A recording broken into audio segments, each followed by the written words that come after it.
Hey everyone, how are you guys doing? If you're new here, my name is Danny Christine. I'm a childcare business owner, consultant, and wannabe lifestyle content creator here on YouTube. And you could really help me out with that by scrolling down and clicking that subscribe button to join the Danny Christine clique. If you're not already, go ahead and also go to childcaresites.com and subscribe to that site.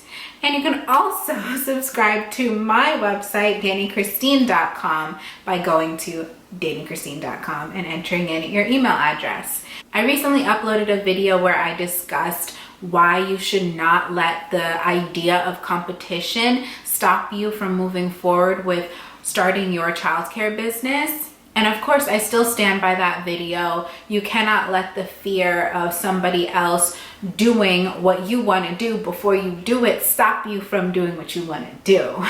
But I didn't really explain how you should go about getting ahead of the competition should you find yourself in an area where there's a lot of it. And if you want to watch that video, you can go ahead and click the link in the description or the card up above. So in that previous video, I mentioned that sometimes you find yourself in a predicament where it's something that you can't help. Like, for example, if you find a location for your childcare business that might check off everything in a property that you wanted. It might be the size that you need as far as the square footage. It might be nearby certain school districts that you wanted to be by, or whatever the case may be, the certain distance from your home, whatever. Or it could be that you're opening a childcare business in your home and you can't help where you live unless you do decide to move just to open your home daycare, but you might have a family that you don't want to uproot just because you want to start your dreams. Either way, if you find yourself in an area where there is a lot of competition for your childcare business, this video is for you.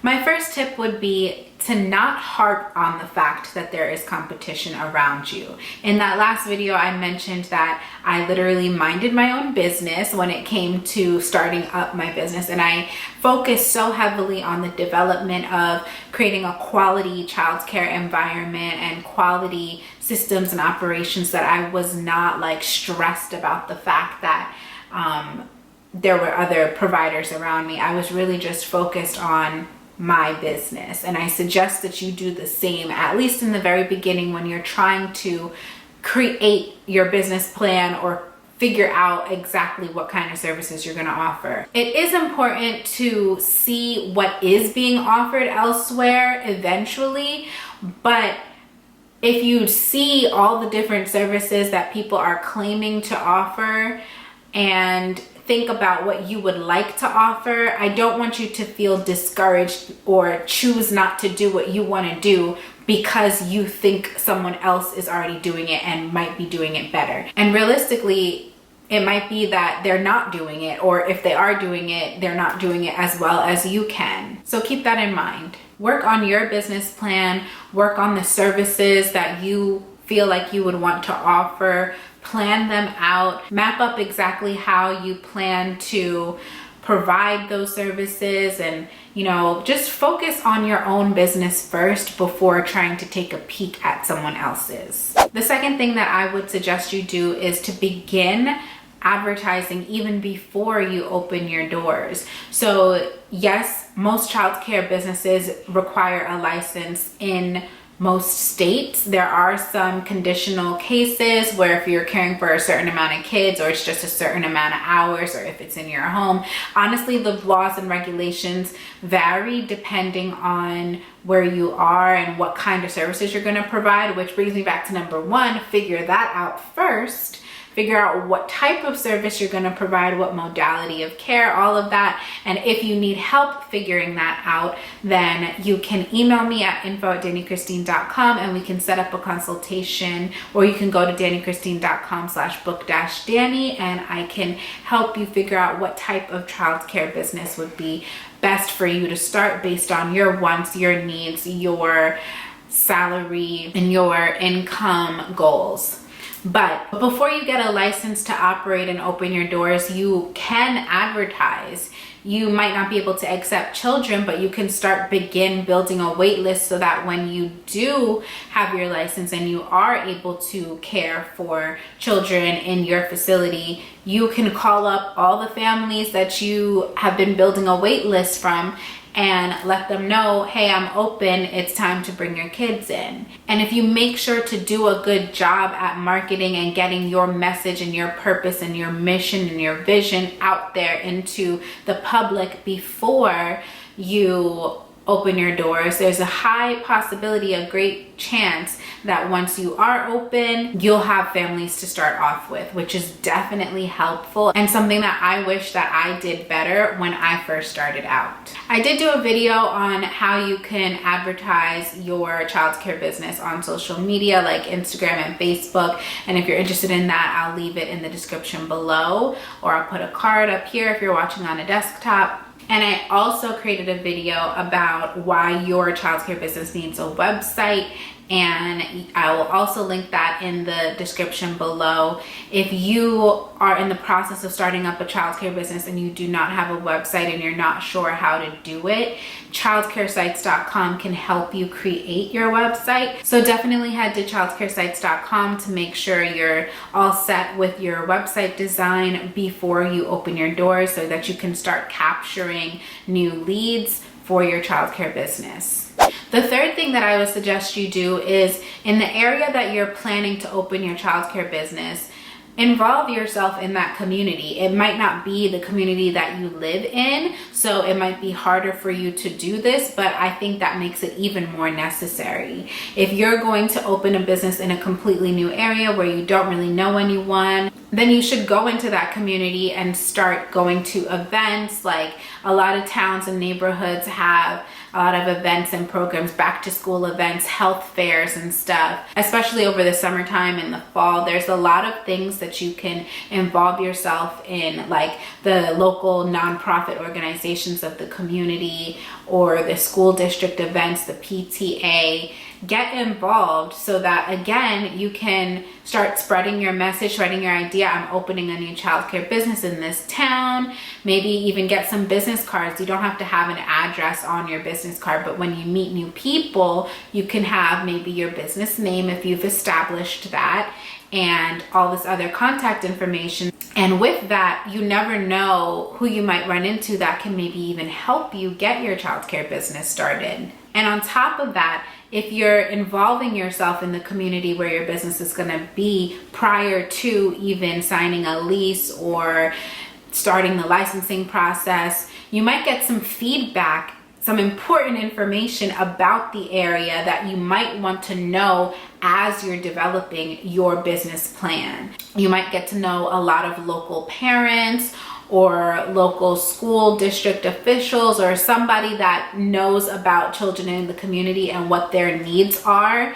You could really do yourself and the community a service by doing great research in that area before just throwing a business in there. And that is something that I also wish I did way more of before opening. After opening, I did make sure that myself or representatives of my childcare business was at every pretty much local event that there was going on that we could be involved in.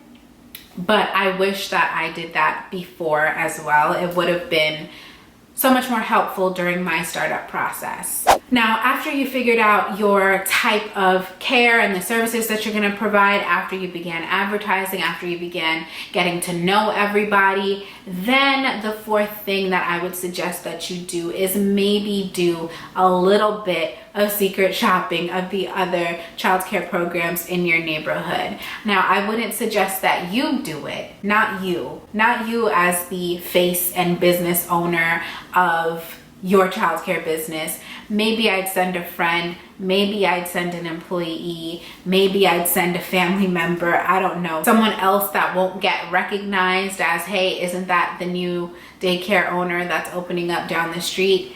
send somebody else just to kind of get a look at what they do have to offer. And doing something like that is really only something I would suggest if you absolutely feel like you need to. Again, I don't think that you should take it upon yourself as a business owner to go do that, because I wouldn't want it to be taken the wrong way by that other childcare business owner that you're coming to spy on what's going on. Honestly, that has happened to me before in my childcare business. I know that the owner of another local childcare program pretended to be someone else, and it was honestly like I had met her multiple times before and didn't recognize her because I'm horrible with putting faces to names, but I was told after the fact, like, oh, did you know that that was so-and-so? But she came in, used a different name, and was asking me a whole bunch of questions about my business. And that kind of rubbed me the wrong way, like, you didn't have to do that. And that's another thing that I'll say. You don't have to do it that way. I'm an advocate for making friends with the local childcare business owners and directors in your area, because as I mentioned in my previous video, not every family is for every program and not every program is for every family. So if there are families that we cannot serve because they are requiring certain things out of us that we do not offer, or if we're filled to capacity, I don't like to turn families away with no direction. Like, I won't ever just say, no, we don't have space, or no, we don't offer that, I'm sorry. I will do my best to try to point you in a different direction. And of course, if I'm friends with so-and-so down the street, I'm gonna say, you know what, we don't have the space, or we don't do that, but you can definitely ask so-and-so down the street.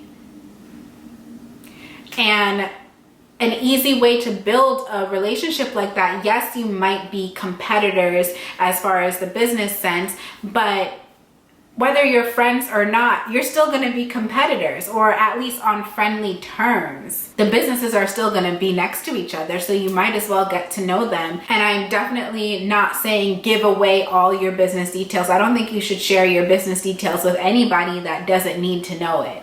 But at least you can kind of get a general sense of what they offer versus what you offer. It might be that they have a registered nurse on site, but you might be a 24-hour program. So families that have sick children that need a nurse around at all times, hey, I'm sorry, but we don't have that here, but I know the daycare around the block does.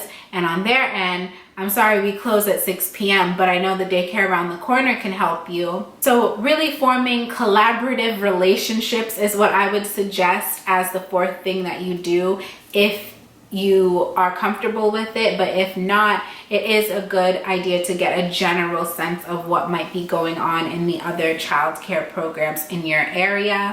And my last suggestion would be to just simply make sure that you are offering quality in your program, whatever that might look like to you. And I'm not saying to make it the most expensive place, like because you have thousands and thousands of dollars worth of curriculum and furniture and you're paying teachers with PhDs. No, I'm not saying that sort of like money quality, but I am saying like the service that you provide. Make sure you're professional and friendly and you provide excellent customer service, because even though this is a childcare business, it is somewhat of a customer service job.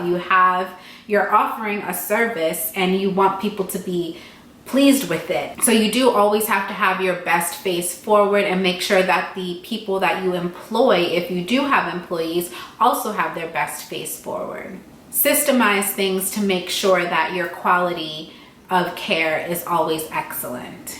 If you need help figuring out how to do this, then I would definitely encourage you to book a consultation with me by going to dannychristine.com/book-danny, or you can send me an email to info@dannychristine.com and I will try to get you on my schedule. Be sure to like this video if you did.